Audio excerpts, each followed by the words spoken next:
En 1978, à l'issue d'une tournée de conférences de 71 interventions au Canada et en partie aux États-Unis, j'ai rencontré Alan Hynek, le fameux astronome décédé depuis, américain qui enseignait dans la Northwestern University et qui était le numéro 1 d'ufologie mondiale.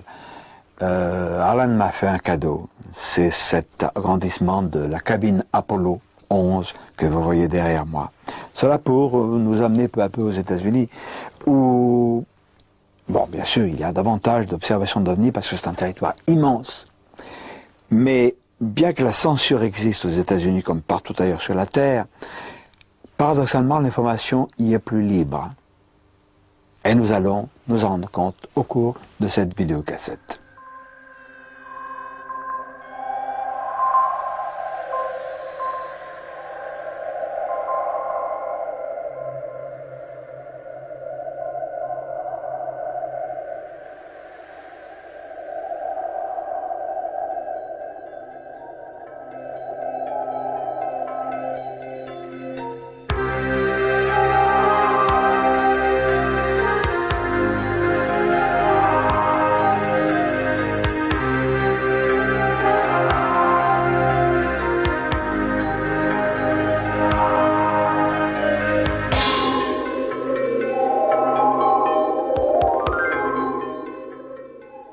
Bien sûr, aux États-Unis aussi, de nombreuses personnes se moquent des ovnis. Mais il faut savoir, il règne là-bas tout de même une grande tolérance. Quand nous sommes allés à Richmond, en Virginie, un soir, nous nous sommes rendus dans un bookstore, c'est-à-dire une très grande librairie, pas spécialisée. Mais nous avons vu à quel point le public américain a l'intelligence de se passionner pour tout ce qui touche aux choses étranges, mystérieuses, et en particulier le domaine des ovnis. Nous avons vu des étalages, des rayonnages extraordinaires qui feraient rêver le plus blasé des ufologues français. C'est pourquoi aussi aux États-Unis existe la plus importante organisation, le MUFON. Donc à Richmond en Virginie, nous sommes rendus au congrès annuel du MUFON où nous avons rencontré quantité de personnalités extraordinaires.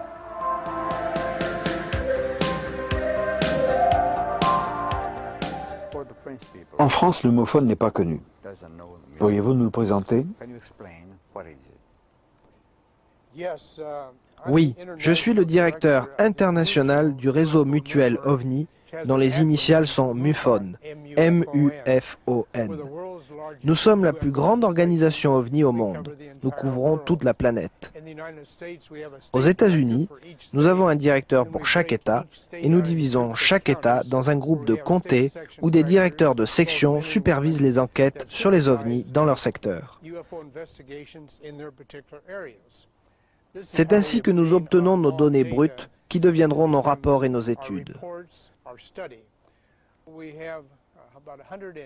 Nous avons environ 167 consultants qui sont titulaires d'un doctorat. Ce sont des docteurs en médecine, des psychiatres et même des vétérinaires, des chirurgiens et autres. Nous avons également plus de 200 personnes qui sont titulaires de maîtrise, que nous appelons des chercheurs spécialisés, afin de couvrir un vaste champ de compétences. Parce que l'ufologie, d'un point de vue scientifique, aborde de nombreux domaines. Nous avons découvert que 80 à 90% de nos données brutes s'avéraient être quelque chose de banal pouvant être expliqué. Le plus souvent, il s'agit de débris venant de l'espace ou de la planète Vénus, ou bien la Lune vue sous des conditions inhabituelles. Des choses naturelles, des avions publicitaires et ainsi de suite. Mais 10 à 20% défient toute explication. C'est ce que nous appelons les ovnis et c'est ce qui nous intéresse. Parmi ces cas résistants à toute explication, nous allons citer bien sûr celui de Gulf Breeze, qui est un golfe près de Pensacola, en Floride. Et là, nous allons constater que les autorités font un blackout particulier parce qu'elles sont directement impliquées. C'est Donald Ware, un remarquable ufologue américain, qui va nous en parler. Depuis ma retraite de l'armée de l'air américaine, je suis ufologue et j'ai vu des ovnis, 7 fois dans la région de Gulf Breeze et Pensacola. C'étaient des observations d'ovnis du type lumière rouge, parfois des lumières blanches. Ce ne sont pas des observations rapprochées comme Ed Walters a pu le photographier. Sur 18 observations photographiques, il a pu prendre 41 bonnes photos d'engins extraterrestres. Sur 2 des photos, l'OVNI évoluait à environ 1 mètre du sol. Il y a eu beaucoup de cas. Et combien? Je pense environ 600 pendant les 4 ou 5 dernières années pour cette région. Notre équipe de recherche, pour une période de 18 mois, a répertorié des observations d'OVNI 175 fois.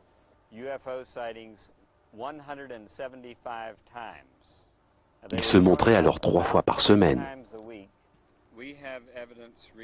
Nous avons des éléments récents comme quoi on a forcé un vaisseau spatial à descendre sur la plage. Ceci à environ une vingtaine de kilomètres de ma maison, sur une partie de la base aérienne d'England. Toutes les créatures extraterrestres à bord du vaisseau furent capturées par des gens du gouvernement américain. Sur la plage de la base aérienne d'England, il y a ce que j'appelle un dispositif d'impulsion électromagnétique dirigée. J'ai eu cette appellation confirmée par la personne qui a dit avoir fait des schémas pour la compagnie qui l'avait construit. C'est omnidirectionnel. Vous pouvez le pointer dans la direction que vous voulez. Cela va générer un rayon d'énergie électromagnétique qui, d'après mon expérience militaire, a des effets dévastateurs sur tout ce qui est électronique. À un très bas niveau, cela peut être utilisé pour tester la résistance électromagnétique d'équipements de guerre électronique. Peut-être pour tester des avions qui ont été électroniquement protégés contre ce genre d'impulsion. Ou bien, si vous augmentez la puissance, cela peut causer la défaillance des systèmes électroniques sur des avions ou bien sur des véhicules extraterrestres. C'est peut-être cela qui a fait descendre cette chose. Le véhicule a alors été transféré à la station aérienne navale de Pensacola.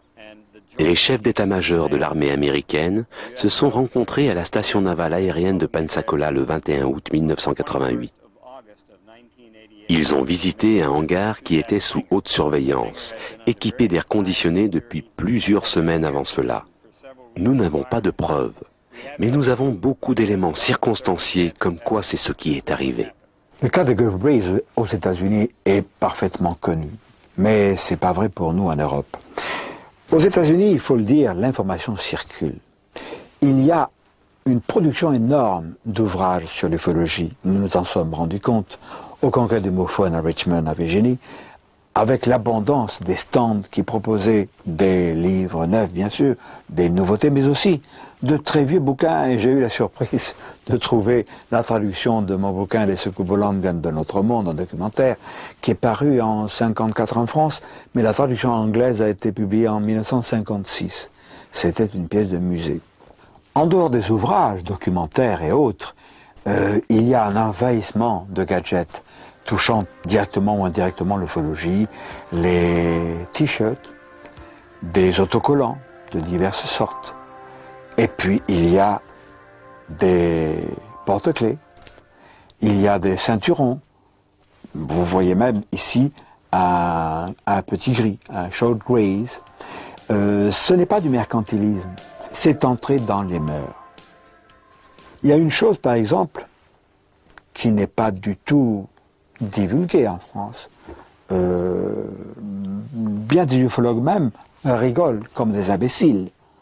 Ce sont les jeunes femmes qui sont enlevées, qui sont inséminées, qui sont, disons-le, des sortes de mères porteuses, puisqu'au 3e mois de leur grossesse, elles subissent l'extraction du fœtus. Et c'est dramatiquement vrai.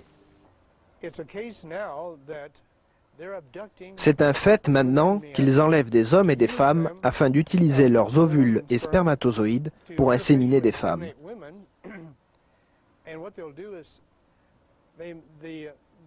Alors elles sont enceintes pour environ 2 à 3 mois et durant la nuit le fœtus est enlevé et emmené quelque part. Nous ne savons pas où. Ils les placent dans des cages en verre. Il y en a des murs entiers. Et là, le bébé est amené à maturité. Je connais personnellement 64 personnes qui ont été à bord de véhicules extraterrestres. Et la plupart d'entre elles ont pris part à un programme d'hybridation. Je connais une dame près de chez moi qui a été enceinte 8 fois. Elle n'a qu'un seul enfant. Pour ce premier enfant, le docteur a dit avoir entendu 3 battements de cœur. Alors, ils ont utilisé l'échographie qui a montré 3 fœtus. Mais il n'y a eu qu'une seule naissance. Elle a été enceinte 7 fois après cela, et les fœtus ont disparu sans fausse couche à chaque fois. Alors, les ouvrages chez nous sont assez rares dans ce domaine. C'est vrai aussi pour l'audiovisuel. Mais justement, grâce à la Fox Video, nous disposons en France d'une vidéocassette extraordinaire, Intruders, d'après l'ouvrage de Bud Hopkins. Mais Intruders, c'est extraordinaire, c'est une sorte de fiction, mais basée sur des faits dramatiquement réels et terrifiants. Tiré de récits authentiques. Arrêtez les recherches, il faut que vous m'aidiez. Ils viennent me chercher, aidez-moi, j'ai si peur. Maman, ils me font mal. Ce qu'ils m'ont fait, ils le referont. La menace est réelle. Les envahisseurs sont là. Et ils ont des projets pour vous. Il faut dire qui est Bud Hopkins. C'est un sculpteur de talent, mais qui a un violon dingue qui est devenu une spécialité. Il est devenu hypnotiseur. Un hypnotiseur remarquable, extrêmement humain, qui jamais ne suggère des réponses, mais pose des interrogations. Et il est devenu, de par cette spécialité, le numéro 1, le spécialiste des abductions avec, enfin, en français on dit des enlèvements, avec insémination artificielle chez les femmes de notre planète. Il y a des cas où les gens sont enlevés à l'hôpital alors qu'ils n'ont que 2 ou 3 jours. Mais disons qu'ils ont plutôt 5 ou 6 ans, peu importe. Ils sont enlevés, puis à nouveau enlevés coup sur coup.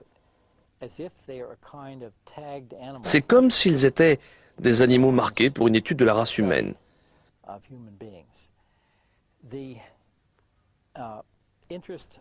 L'intérêt de ceux qui sont dans les ovnis est très clairement exprimé dans le film. Ils se focalisent sur ce qui est génétique et reproduction. Des échantillons de sperme et d'ovules sont prélevés sur les hommes et les femmes. La personne est enlevée plusieurs fois. Dans le cas d'une femme, le plus souvent, celle-ci est enlevée et inséminée.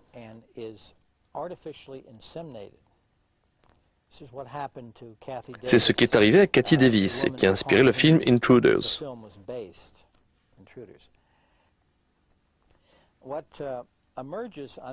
Ce qui ressort sous hypnose, et même parfois des souvenirs qui reviennent naturellement, c'est que la femme est à nouveau enlevée et que le fœtus en développement est retiré. Parfois, elle peut se rappeler un enlèvement précédent où elle est inséminée artificiellement par une sorte d'instrument. Il ne s'agit pas d'un procédé ou d'une chose sexuelle au sens où nous comprenons le sexe. C'est mécanique et clinique. Donc, elle est réenlevée, le fœtus est retiré et la personne n'est plus enceinte. Et ceci, bien qu'il y ait eu des échographies du bébé et tous les signes de grossesse. Elle est alors réenlevée et on lui montre un petit bébé. Ce bébé a des caractéristiques très étranges, moitié humain, moitié extraterrestre. Extraterrestres, vous voulez dire les gris? Oui, les gris. Les occupants des ovnis ont de très grands yeux, une très grande tête et un corps très chétif. S'ils ont des cheveux, il s'agit des hybrides. Les cheveux sont très fins, blancs et ne couvrent pas toute la tête. La personne est donc réenlevée et on lui demande de tenir le bébé. Et c'est comme si les extraterrestres pensaient qu'il y a quelque chose de magique dans le contact humain, dans le contact avec une mère. Il y a même des cas où ce sont des hommes qui sont enlevés, comme s'ils avaient contribué à la naissance de cet enfant et où on leur demande de prendre ses enfants. Maintenant, tout ceci a l'air complètement fou et je l'admets. Mais quand vous avez des centaines, voire même des milliers de cas, vous êtes forcé de prendre tout cela avec sérieux. Alors Bud Hopkins a voulu aller plus loin. Il a imaginé un sondage, élaboré d'ailleurs avec un institut de sondage, pour savoir combien de personnes et de quelle manière des personnes pouvaient avoir été victimes de ce qu'on appelle des enlèvements. Alors, je vais donc vous lire minutieusement ces 5 questions. Avez-vous disparu 1 heure ou plus sans souvenir de ce qui s'est passé? Vous êtes-vous réveillé paralysé, sans pouvoir bouger pendant plusieurs minutes, ou en ayant le sentiment d'une présence dans la pièce? Avez-vous vu des boules de lumière dans cette pièce, sans explication? Avez-vous relevé des marques particulières, inexpliquées sur votre corps? Avez-vous eu le sentiment de voler ou d'avoir été transporté dans les airs? Bud Hopkins nous livre des réponses surprenantes. Avec le groupe d'études, nous nous sommes dit que seules les personnes qui ont répondu oui à 4 des 5 questions auraient eu la possibilité d'avoir été enlevées sans s'en souvenir. Vous ne dites oui qu'à une seule question et vous n'êtes pas retenu. Mais les gens qui ont répondu oui à 4 des 5 questions totalisent 2% de la population, ce qui fait 1 personne sur 50. Et si la population des États-Unis est de 250 millions de personnes, alors nous avons affaire à un très grand nombre d'enlevés. Alors 2% de 250 millions d'habitants aux États-Unis, cela fait 5 millions de personnes, 5 millions d'Américains qui ont été, ou disons qui auraient été, mais moi je pense, qui ont été enlevés par ces êtres. Ces êtres qui, à l'échelle planétaire maintenant, parce qu'il n'y a pas que les Américains, on commence à avoir en France des activités de gris. Par exemple, non pas celui-là, négligeons celui-là, mais celui-ci a sévi quelque part dans l'est de la France. Il n'y a pas tellement longtemps. Et cette enquête, nous sommes en train de la mener. Alors, pour en revenir à ce phénomène mondial, nous ne connaissons pas exactement les intentions des gris. Oh, bien sûr, assimilation, mutilation. Mais les autorités se taisent. Je le répète, c'est le blackout. Alors, il faut aller plus loin et écouter ceux qui ont fait des constatations, ceux qui ont enquêté, ceux qui savent.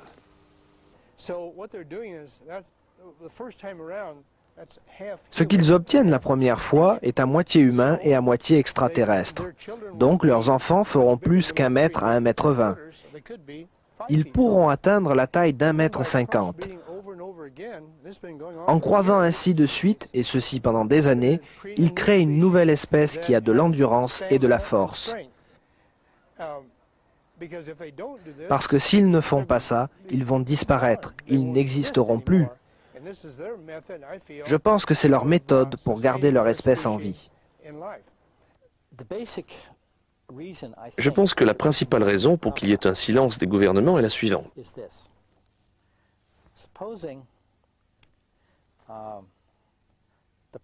Supposons que le président de la République annonce ceci.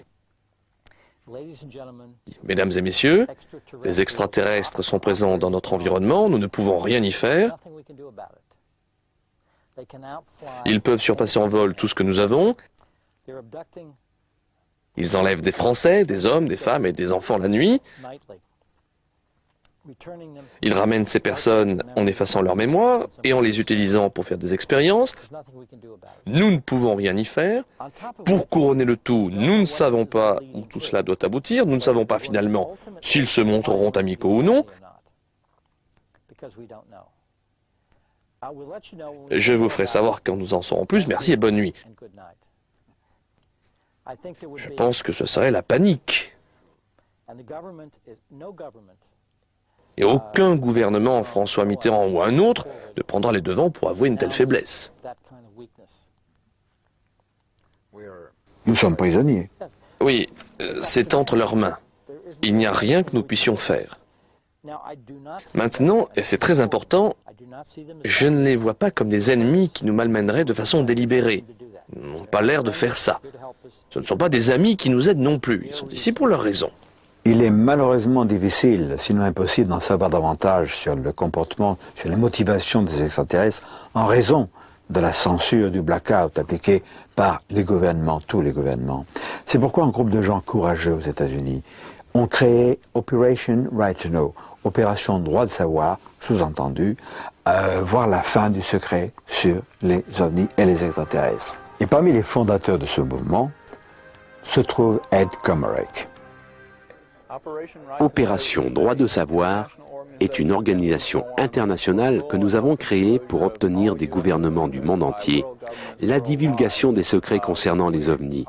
À l'heure actuelle, nous sommes principalement aux États-Unis, mais nous nous sommes déjà établis dans d'autres pays comme l'Argentine et nous commençons à nous établir dans d'autres pays d'Europe.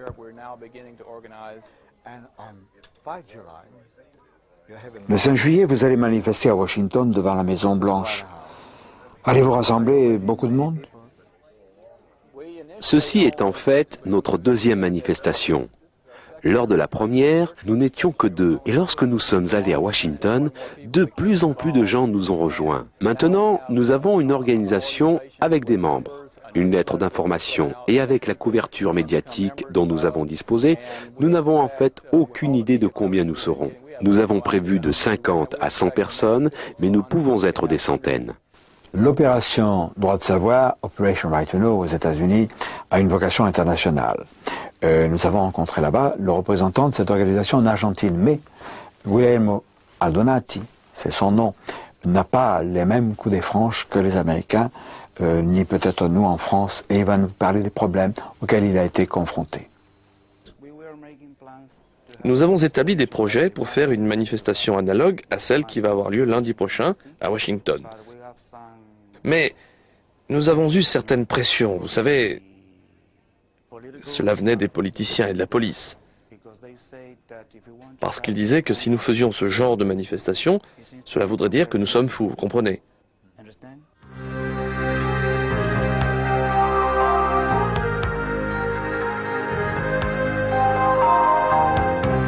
Le 5 juillet 1993, nous allons à Washington, la capitale fédérale des États-Unis, retrouver Operation Right to Know et sa manifestation devant la Maison Blanche.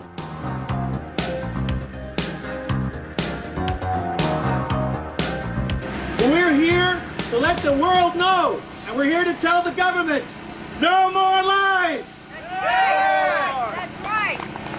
Nous nous retrouvons donc au parc Lafayette, où des intervenants vont se succéder, avant la marche symbolique en face de la Maison Blanche.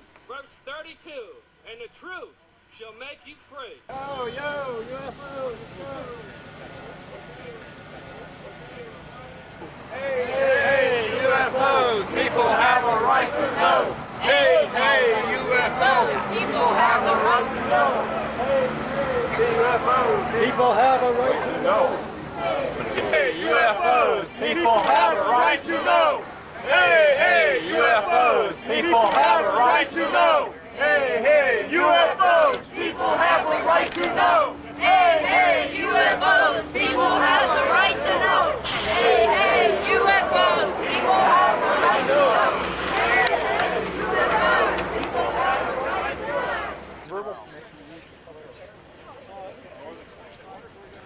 Hélène Douglas, vous êtes la fondatrice avec vos amis du mouvement Opération Droit de savoir. Quel est votre programme?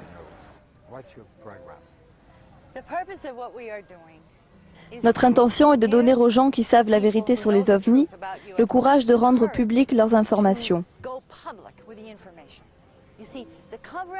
Le Congrès reste en place, le gouvernement maintient son contrôle par le simple fait que les gens sont embarrassés et sont effrayés à l'idée d'être ridicules en faisant une déclaration publique. Maintenant, une manifestation comme celle que nous avons faite aujourd'hui est le prototype d'une déclaration publique. Et nous allons être un exemple pour toutes les autres organisations OVNI. Nous disons, voyez, cela peut être fait, la presse est venue et ils ne se sont pas moqués de nous. Quand nous avons fait cela, nous avons passé un bon moment et vous devriez le faire, car c'est ainsi que nous en finirons avec cette dissimulation.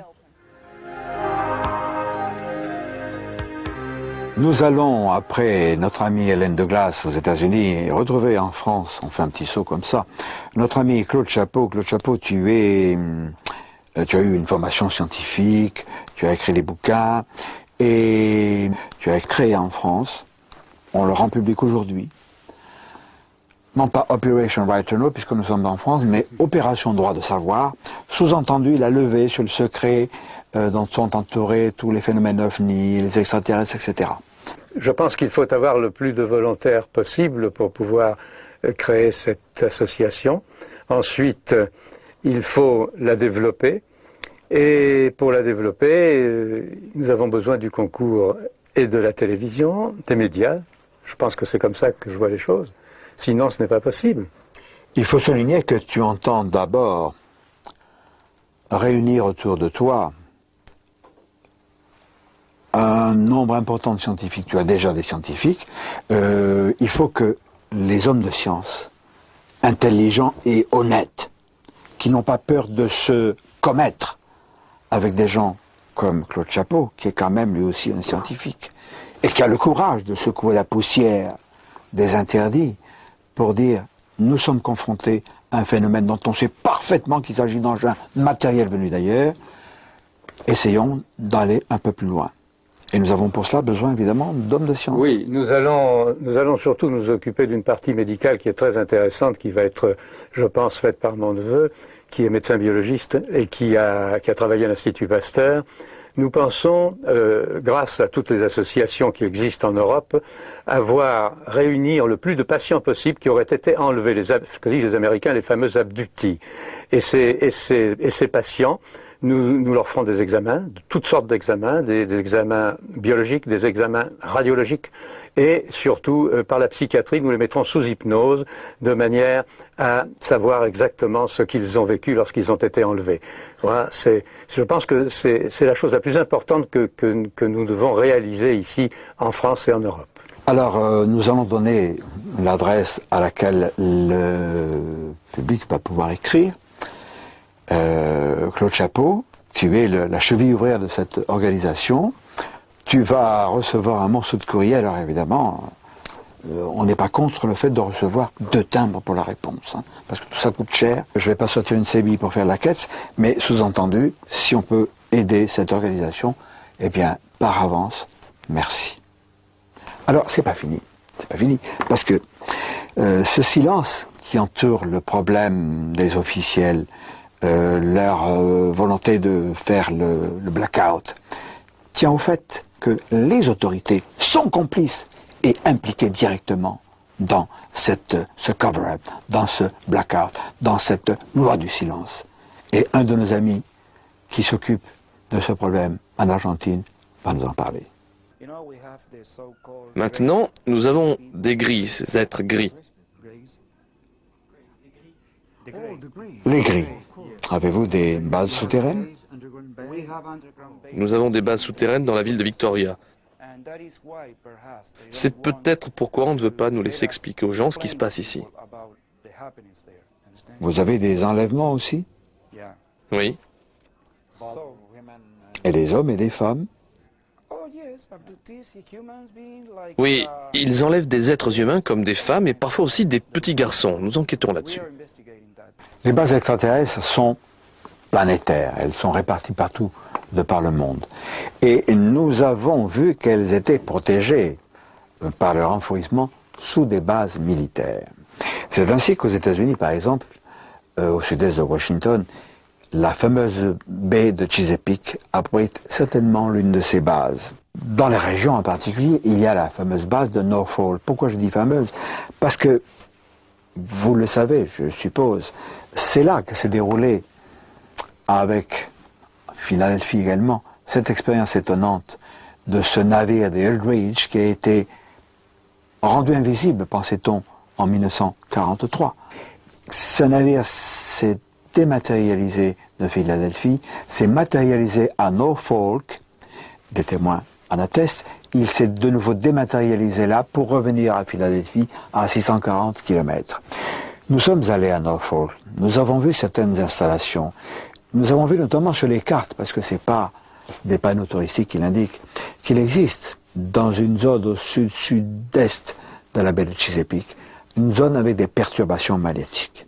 Alors, est-ce que ces perturbations magnétiques sont liées à une base, comme il en existe une, pas très loin de New York, où se déroule le Montauk Project, qui met en activité des manipulations temporelles. Et c'est fantastique. C'est un tout petit premier pas vers les manipulations du temps en tant que dimension temporelle, et donc des voyages dans le temps. Cet ouvrage est fantastique. Celui-ci aussi, où il est question, justement, de cette expérience de la Philadelphie Experience. Alors ces manipulations sur le temps et l'espace prouvent, je pense, une collusion avec une technologie supérieure à celle qui était la nôtre en 1943. Donc déjà, des contacts avec une puissance extraterrestre existaient. Nous n'aborderons pas ce domaine-là aujourd'hui, mais dans une prochaine vidéocassette consacrée au vortex. Alors le fait que ces expériences aient eu pour, comme l'un des pôles Norfolk, renforce à mon avis la présence d'une base extraterrestre dans cette région.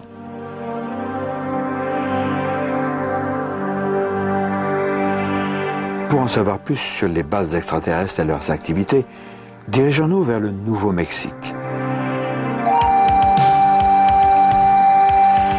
Ici, à Albuquerque, grâce à Roger Rémy, qui est un scientifique de pointe et à l'esprit ouvert, nous avons pu rencontrer des gifologues qui nous ont confirmé les fortes activités ovni de ce pays. Je n'ai jamais vu d'ovni, mais beaucoup de mes amis ont eu des expériences et de bonnes observations.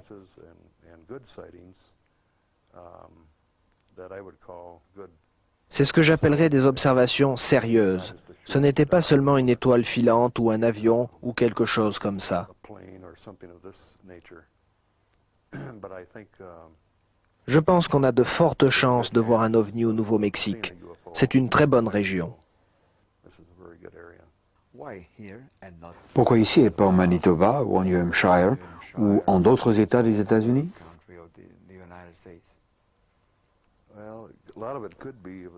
Cela pourrait être dû aux bases militaires que nous avons ici et à tous les projets qui sont en cours à Los Alamos et White Sands. Je crois que cela peut représenter un intérêt pour les extraterrestres.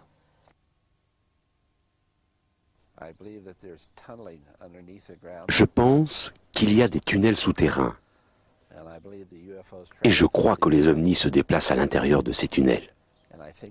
Ils doivent entrer dans ces tunnels en faisant une sorte de distorsion temporelle.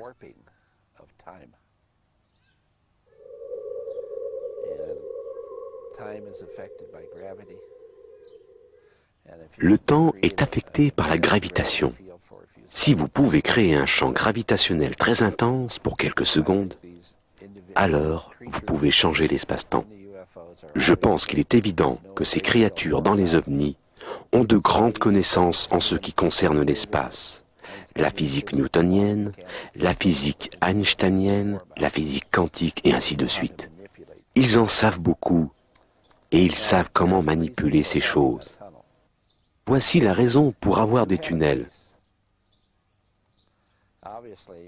Si vous avez une base, de toute évidence, une base militaire comme Kirtland ou comme Los Alamos, celle-ci se trouve au milieu de régions habitées où il y a beaucoup de gens. Si vous avez des ovnis qui décollent et qui atterrissent de Los Alamos ou qui décollent et atterrissent de Kirtland, il est évident qu'un grand nombre de gens vont les voir.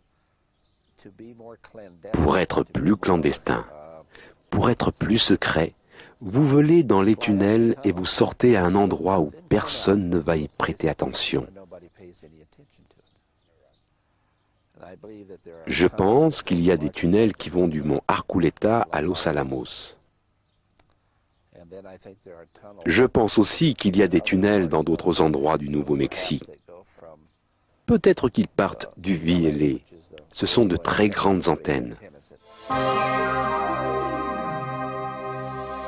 Le Very Large Array est une installation de radiotélescope, une succession d'immenses coupoles, comme nous le voyons, qui utilise le principe de l'interférométrie. Megaseti, justement, utilise ce Very Large Array. Megaseti, dont on a dit qu'il faisait des recherches sur les communications extraterrestres, moi je veux bien.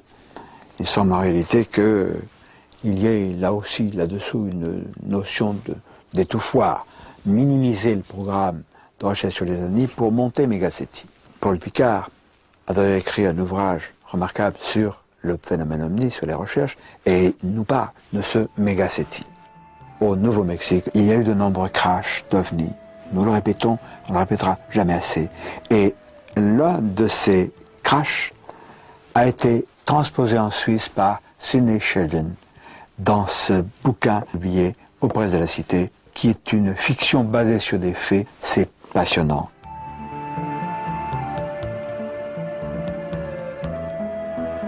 En ce qui concerne tous ces phénomènes dont les personnes ont été témoins, notamment ici au Nouveau-Mexique, où je crois que c'est un lieu de concentration de phénomènes inhabituels, il faut certainement, comme on dit en français, séparer le grain de l'ivraie de tous ces phénomènes. Et quand on a fait ce travail, on s'aperçoit qu'il reste un substrat de phénomènes inexpliqués dans le domaine des crashs. Et depuis 1947, je crois avoir dit au cours d'une de nos entrevues que j'ai eu entre mes mains des samples, des échantillons de matériaux. Certains des échantillons provenaient de matériaux très secrets d'argent terrien qui étaient crachés, d'autres par contre on ne savait absolument pas d'où ils venaient et on pouvait en avoir aucune idée. Mais en fait disons que la communauté politique et scientifique est très, très muette sur ce sujet. Et ça se comprend parce que les gens ont très peur. Les gens ont très peur de choquer l'opinion publique. Les gens ont très peur de choquer l'opinion scientifique ou religieuse, ce qui est parfois la même. Jérémy, je voudrais que tu nous parles d'un couple que tu connais bien. Avant de l'interroger, je voudrais savoir ce que tu penses de cet homme et son épouse. Ah ben écoute, c'est des gens... Disons Stewart oui, et c'est Norma. C'est Norma et Stewart. Et c'est des gens qui m'ont été présentés il y a pratiquement un an et demi. Elle était infirmière, soignée à domicile, et lui était ingénieur électricien qui installait des lignes de haute tension dans le bled, en plus de leur ranch. C'est donc des gens très travailleurs, qui ont travaillé très dur toute leur vie, qui ont élevé des enfants du mieux qu'ils ont pu, et qui n'ont jamais été, comment dirais-je, des marginaux en quoi que ce soit. Ces gens-là respirent la santé et l'honnêteté. Bon, ça c'était la première impression que j'ai eue. Ensuite, quand ils ont commencé à me raconter leur histoire, qui au départ était absolument invraisemblable, comment des gens qui ont vécu en plein désert, qui sont sains d'esprit, qui sont stables, pouvaient à brûle pour point me sortir une histoire avec des rencontres d'un autre type, du troisième type, pratiquement.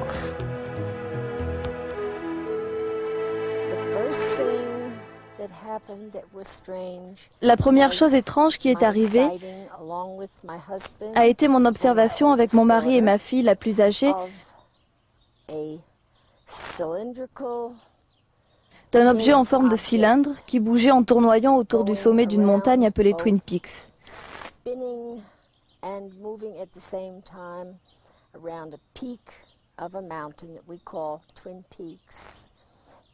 C'est dans les environs d'une région que nous appelons Mangus, au Nouveau-Mexique. C'est arrivé une fois avec mon mari, ma fille et moi-même, et une fois juste avec mon mari et moi-même. C'est la montagne où nous avons vu cet ovni qui évoluait en tournant tout en haut de ce pic.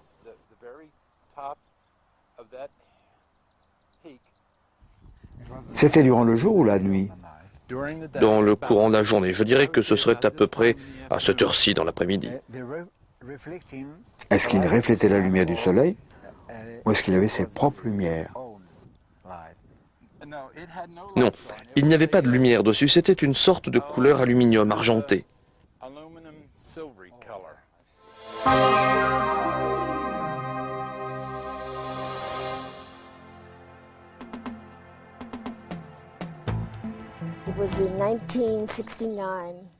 C'était en 1969. Pendant un hiver entier, nous avons eu cette étrange pulsation sonore qu'on entendait sans pouvoir savoir d'où cela venait. C'était comme si on était surveillé. C'était vraiment très étrange. La première fois où c'est arrivé, nous nous sommes levés.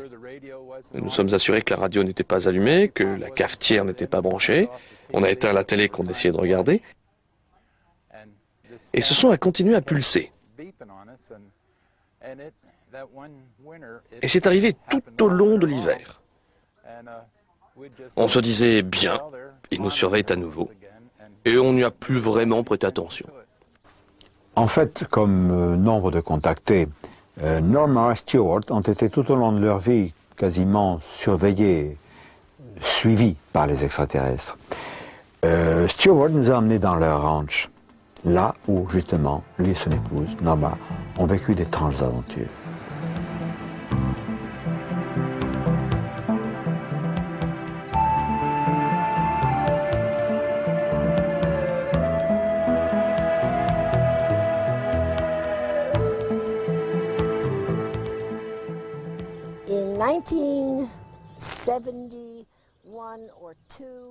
En 1971-72, je regardais par la fenêtre de ma cuisine et j'ai vu cet objet pas si grand que ça.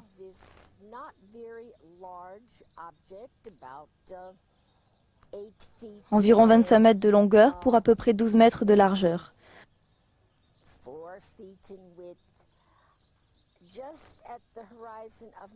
Juste à la limite de la fenêtre de ma cuisine.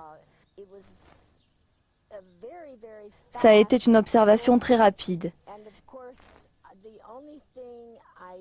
Et la seule chose dont je me souvienne véritablement est cette magnifique couleur dorée sur le dessous. Il y a une montagne pas loin. Alors j'ai couru vers l'autre fenêtre de ma cuisine pour voir où il allait s'écraser, car j'étais certaine qu'il ne pourrait pas s'élever à temps pour passer au-dessus de la montagne. Et il n'y avait rien là-bas. Il y a une fois où ma sœur est venue nous voir. On lui a raconté pour les ovnis qu'on observait. Elle nous a dit qu'elle aimerait en voir un.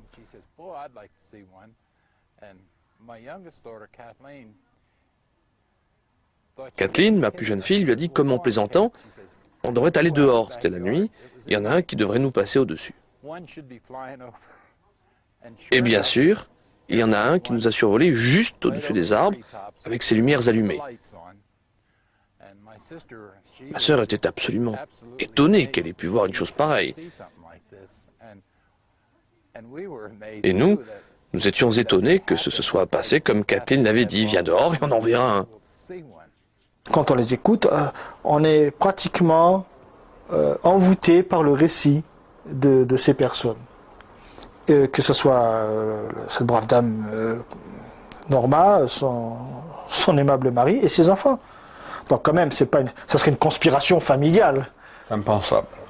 Et quand on voit ces personnes, il est très difficile de penser à ce genre de manipulation, ou de manipulation extérieure. Donc il ne fait aucun doute qu'ils disent la vérité. Ils ont été du reste traumatisés puisqu'ils ont maintenu ça sous cap pendant au moins 15 ans. Et qu'il a fallu un énorme climat de confiance et d'affection pour qu'ils puissent parler. Je pense qu'il est possible que Norma Pitt ait subi un enlèvement. Comme nous le savons, elle a eu cette expérience dans la chambre quand elle a dormi avec sa fille. Je me rappelle lui avoir demandé à propos de cet incident particulier ce qui s'était passé, et elle m'a répondu qu'elle pensait s'être endormie.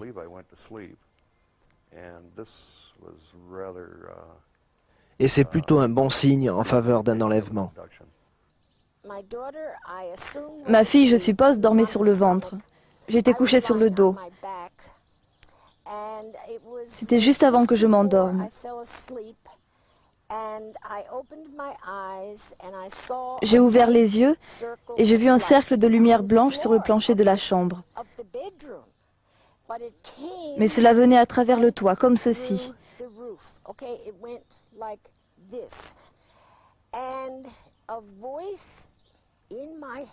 Et une voix dans ma tête m'a dit, « Si vous voulez venir, faites un pas à l'intérieur du cercle, maintenant. »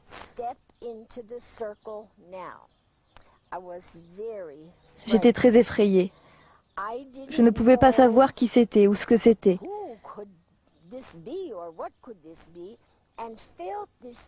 J'ai ressenti le besoin, peu importe ce que ce fut, de dire que je ne voulais pas y aller. Je ne voulais pas admettre que j'avais peur. Je voulais avoir une bonne raison. Donc j'ai dit dans ma tête, j'ai un jeune enfant, je ne peux pas quitter cet enfant. Je dois m'en occuper jusqu'à ce qu'il grandisse. Après ça, j'ai fermé les yeux et je me suis réveillée le lendemain matin. Plus tard, j'ai remarqué cette tache sur ma jambe. J'ai cru que je m'étais donné un coup avec le lave-vaisselle. Finalement, je suis allée voir le docteur et on m'a dit que j'avais un mélanome de la peau.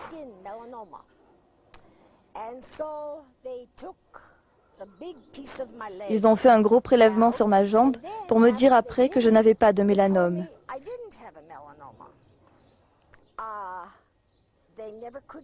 Ils n'ont jamais pu me dire ce que c'était. Comment vous êtes-vous rappelé votre contact? Je m'en rappelle comme un flashback.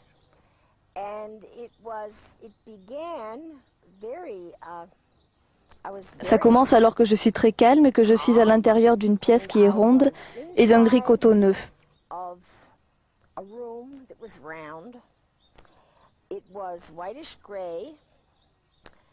J'étais assise, mais je ne savais pas sur quoi j'étais assise. J'ai commencé à vraiment faire attention à la créature. Et c'était effrayant. Les yeux étaient très globuleux et très marron foncé, presque noirs. Brillants, très perçants.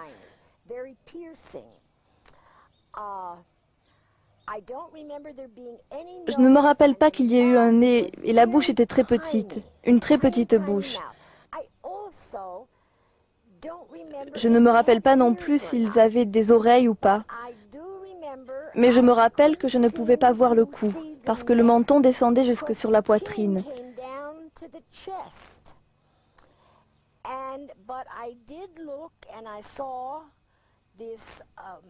J'ai regardé et j'ai vu ses mains, ses bras, et il y avait 3 doigts. Alors j'ai réalisé combien c'était différent de tout ce que j'avais pu voir,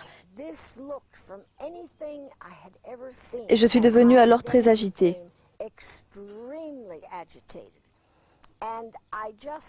J'ai alors littéralement fermé mon esprit. J'ai décidé que je ne voulais pas en savoir plus. Point. Et je n'ai plus eu jamais d'autres souvenirs depuis que c'est arrivé. Vous voyez, pour tout cela, j'ai l'air de le prendre comme si c'était naturel. Je n'ai jamais eu la curiosité d'aller plus loin. Ce désintéressement de Norma paraît anormal. Nous n'avons pas voulu forcer sa volonté. Nous pensons, enfin je pense, qu'elle a été suggestionnée pour ne pas tout dire. C'est un cas là aussi fréquent sur tout ce qui touche aux abductees, aux enlevés, aux kidnappés par ces êtres. Elle ne l'a pas dit, mais il est possible d'envisager un enlèvement, sinon plusieurs. Alors nous allons retourner auprès de Roger Rémy et nous allons aborder avec lui le domaine des technologies nouvelles terriennes pour l'instant, peut-être nous permettront, nous aussi, d'établir des contacts. Alors que jusqu'à maintenant, c'est l'inverse. Ce sont les extraterrestres qui établissent des contacts avec nous. Nous écoutons Roger Rémy. Je développe des projets très avancés. Je suis en train de mettre un projet de recherche dans le domaine de la fusion qui pourra peut-être amener à des nouveaux développements technologiques sur des explorations, ce qu'on appelle Deep Space Exploration. De faire des nouveaux designs d'engins spatiaux qui peuvent aller sur la planète Mars en très peu de temps, en quelques jours au lieu de quelques semaines ou mois. Et en collaboration avec des universités, avec des astronautes, des formeurs astronautes comme Jacques Schmitt qui a marché sur la Lune, peut-être développer des réacteurs à fusion qui peuvent produire de l'électricité et qui brûleront, on l'espère, de l'hélium 3. Et c'est à ce sujet... Non, de l'hélium 3. Tritium est radioactif.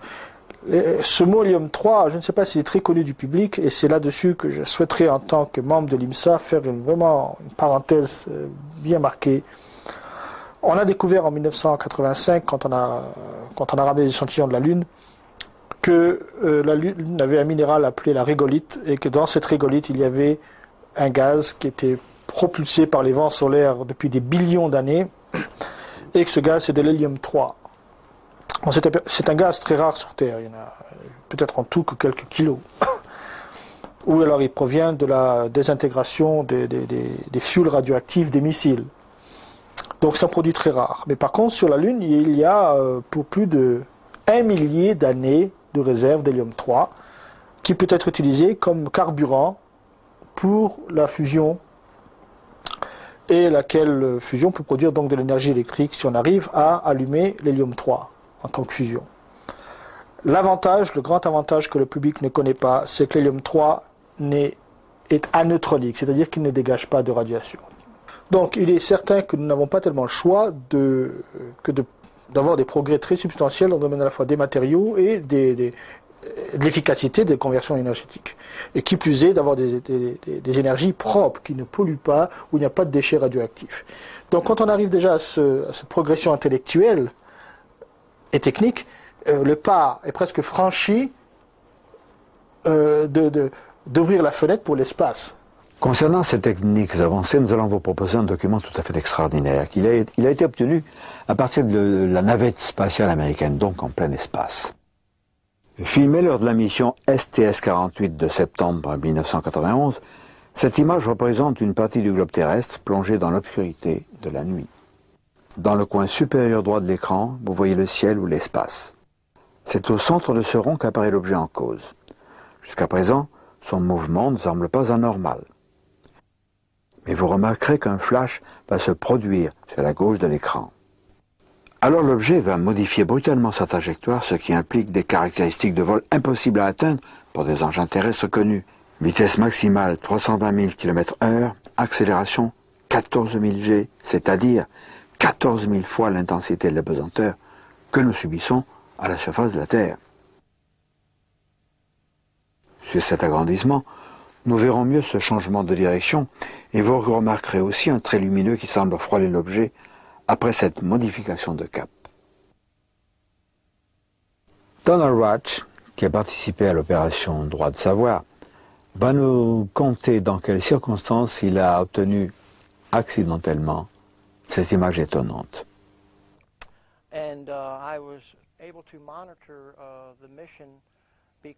J'ai pu regarder cette émission parce que sur ma télé par câble, le canal 6 est celui du collège de ma ville.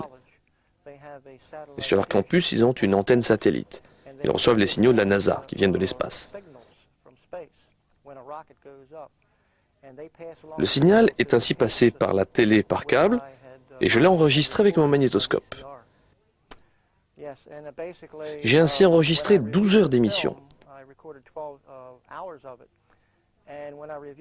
Et quand j'ai regardé celle-ci, j'ai remarqué qu'un segment appelé événement numéro 2 montrait un objet montant le long de la limite de la Terre. Celui-ci passait le long de la courbure de la Terre et alors un flash lumineux apparaît. L'objet réagit à ce flash lumineux comme si quelque chose lui tirait dessus. L'objet fait un tournant de 145 degrés et sa vitesse augmente de 3 fois. Et après une seconde et demie, il y a 2 lignes lumineuses qui sont lancées depuis la Terre vers l'objet, comme si on lui tirait dessus.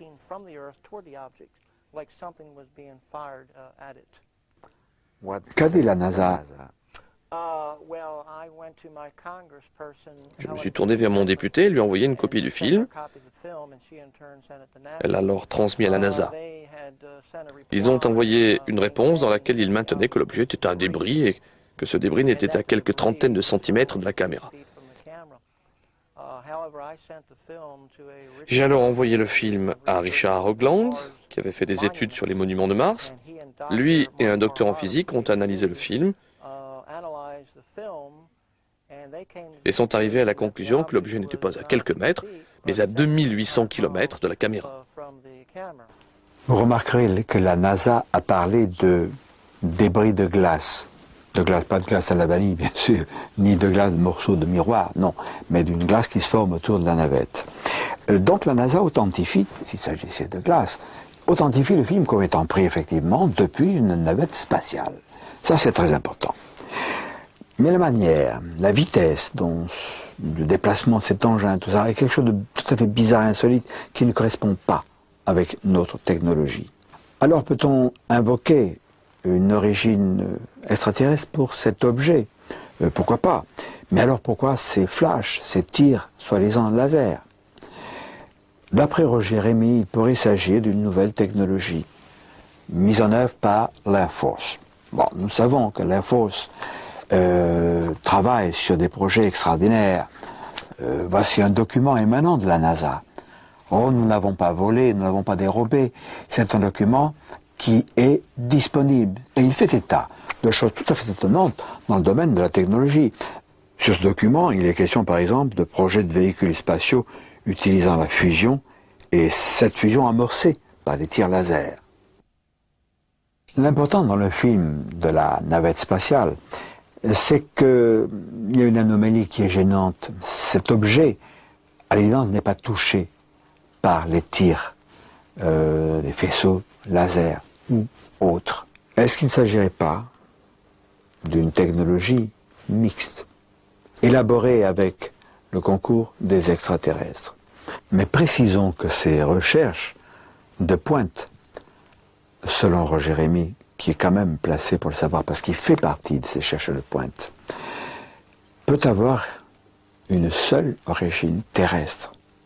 Il a peut-être raison. Peut-être que des chercheurs d'aujourd'hui, des chercheurs d'avant-garde, ont réalisé ce que nos visiteurs ont accompli et se sont dit, mais pourquoi pas nous? Et qu'ils se sont lancés dans cette voie. Et Roger fait partie de ces chercheurs de pointe qui vont peut-être nous ouvrir les clés du cosmos. Donc aujourd'hui nous arrivons à cette limite d'éclosion. Nous allons peut-être, comme on dit en anglais, avoir un blooming effect, fleurir, un nouvel âge où, enfin, je l'espère, les gens vont comprendre les intérêts de poursuivre des recherches très avancées. Et c'est là peut-être où on se rapproche avec d'autres entités qui ont vaincu tout ce procédé, ont survécu à ces procédés, ont appris à maîtriser ces technologies. Et donc nous sommes peut-être à la veille d'un bouleversement à la fois énergétique, économique et social et aussi intellectuel. Cette incursion aux États-Unis nous a démontré, si besoin était, que les Américains sont probablement plus que nous ouverts à ce domaine extraordinaire de ces visiteurs qui viennent, des visiteurs de divers horizons. Tous les ufologues ayant l'esprit ouvert et dignes de ce nom savent qu'il s'agit de gens, entre guillemets, venus d'ailleurs. Mais cela peut s'admettre aujourd'hui, parce que nous avons quand même derrière nous un background technologique, un passé technologique. Mais reportons-nous juste après la libération, il y a donc 50 ans, aux États-Unis, dans la région de Los Alamos, dans un peu plus le sud, n'est-ce pas, où s'installent des rampe de lancement de fusées. Vous vous rappelez ces premières fusées, les Walk Corporal, qui ressemblaient à un petit crayon habillé comme ça. Oh, elles n'allaient pas très haut, puis elles retombaient. Ça se passait au Nouveau-Mexique, où ont eu lieu les crashs d'OVNI, où se trouvent des bases souterraines de gris. Et les Américains se sont aperçus que les Indiens, et notamment dans les pueblos, les villages, regardaient monter ça dans le ciel, et puis continuaient leurs occupations. Alors, ils leur ont posé la question, mais vous n'êtes pas surpris par ces choses-là? Parce qu'entre nous, les Américains, quand ils voyaient décoller ça, s'ils n'étaient pas Rocketeers, c'était des techniciens des fusées, ils avaient tendance, les témoins, à rentrer la tête dans les épaules. Et les Indiens ont dit, non, non, pas du tout. Nous, ça ne nous étonne pas. On leur dit, mais pourquoi ça ne vous étonne pas? Parce que nous savions, nous, peuple d'une nation indienne, nous savions que l'ère de lumière, l'ère de l'avenir, prendra naissance ici, chez nous. L'ère de la lumière, c'est un âge nouveau qui s'annonce pour notre planète. Est-ce que nous mériterons nous aussi la lumière, ou est-ce que nous commettrons l'erreur de la transformer en nova? Et ce pourrait être alors la fin de notre monde. Mais ne soyons pas pessimistes. Les portes du futur, si c'est ainsi que nous appelons notre collection, vous réservent d'autres surprises, probablement moins dramatiques. À bientôt.